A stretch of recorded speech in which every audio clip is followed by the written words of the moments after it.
चला बाळांनो, आज बनवूया मकर संक्रांतीसाठी गोड गोड तिळगुळ. 1 वाटी तीळ घालू. चटचट आवाज आला ना मग समजायचं का आपले तीळ भाजलेत.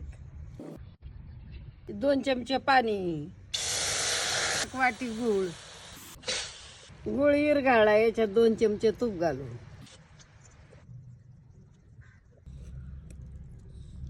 हे का असा पाक बनवायचा.